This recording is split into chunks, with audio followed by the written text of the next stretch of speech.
Hello বন্ধুরা, তোমরা সবাই কেমন আছো? আশা করি সকলেই খুব ভালো আছো আর আমিও ভীষণ ভালো আছি। তোমাদের আরেকবার পূজাস কিচেনে সকলকে স্বাগত। আজকে একটি নতুন রেসিপি নিয়ে চলে এসেছি, সেটি হলো রুই মশলা কারি। তোমরা রুই মাছের রেসিপি অন্যরকমভাবে বাড়িতে বানিয়ে থাকো, কিন্তু এই রেসিপিটি একটু অন্যরকমভাবে, একটু ভিন্ন ধরনভাবে তোমাদের সাথে আজকে আমি শেয়ার করতে চলেছি বন্ধুরা। গরম গরম ভাতের সাথে জাস্ট জমে যাবে আমাদের এই রুই মশলা কারি। তাহলে চলো দেখতে থাকো আমি কীভাবে বানাচ্ছি। এই রেসিপি সমস্ত ইনগ্রিডিয়েন্টসগুলো আমি আমার ডেসক্রিপশন বক্সে দিয়ে দিব, তোমরা সবাই দেখে নেবে আমি কি কি নিয়েছি। তাহলে চলো দেখতে থাকো, আমি তোমাদের একটার পর একটা স্টেপ দেখাচ্ছি আমি কিভাবে এই রেসিপিটি তৈরি করছি। এখানে আমি রুই মশলা কারি করব বলে আমি এখানে রুই মাছ নিয়ে নিয়েছি প্রায় 750 গ্রাম, ভালো মতো ধুয়ে পরিষ্কার করে নিয়ে নিয়েছি বন্ধুরা। তারপর এটিকে আমি ম্যারিনেট করে নেব, স্বাদ মতো নুন দেব, আর দেব একটুখানি হলুদ গুঁড়ো, আর দেব কাশ্মীরি লঙ্কার গুঁড়ো, আর দেব জাস্ট 2 টেবিল চামচের মতো আমি একটু সরষের তেল, মাস্টার্ড অয়েল। ভালো মতো করে মেখে আমি এটিকে রেখে দেব প্রায় আধা ঘন্টা 1 ঘন্টার জন্য।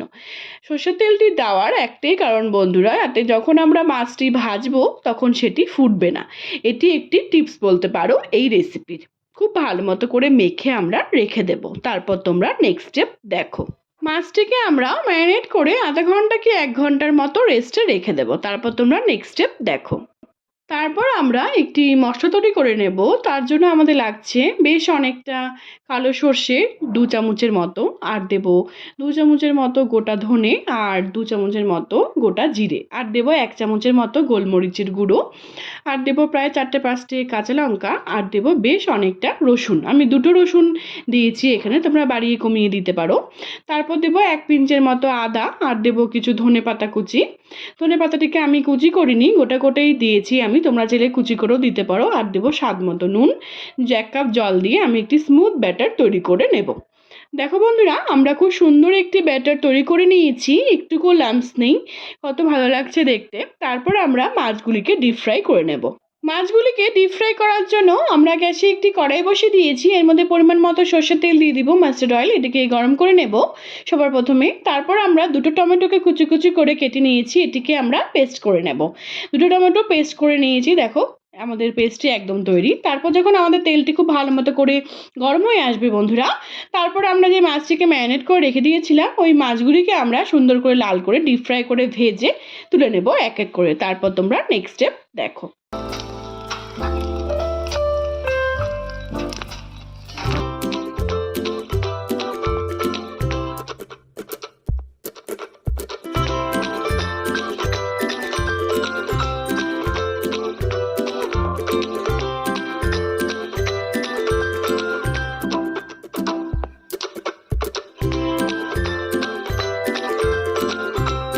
বাকি মাছগুলোকেও আমরা লাল করে ভেজে তুলে নেব। একটি টিপস বন্ধুরা, এই রেসিপিতে কিন্তু মাছগুলিকে হালকা ফ্রাই করলে হবে না, প্রায় লাল করে কড়া করে একটু ভাজতে হবে, একটু বেশি আমাদের এটিকে ভাজতে হবে, না হলে পরে অনেক সময় এটি ভেঙে যাওয়ার ভয় থাকবে। দেখো আমি লাল করে ডিপ ফ্রাই করে সুন্দর করে ভেজে তুলে নিয়েছি মাছগুলিকে।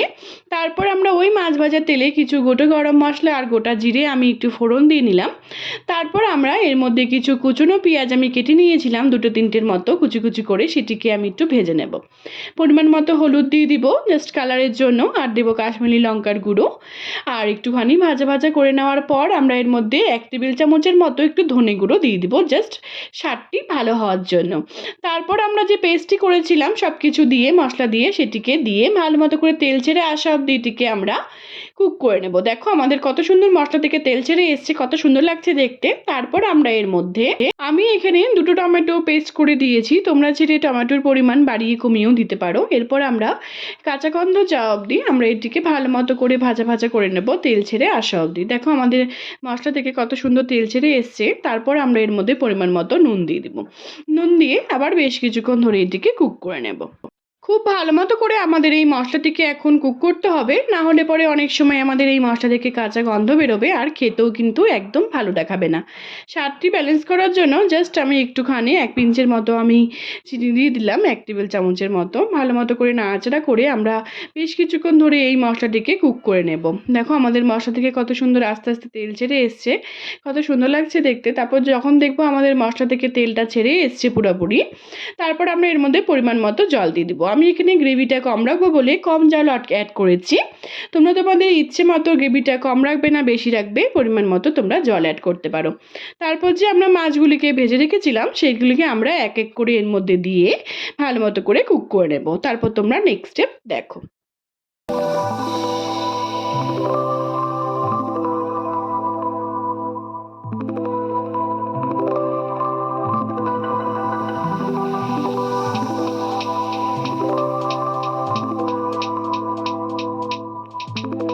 দেখো বন্ধুরা, আমরা যে খুব ভালো মতো করে মাছটিকে ফ্রাই করেছিলাম তার জন্য কিন্তু আমাদের মাছটি একটিও ভেঙে যায়নি ঝরে দেওয়ার পর।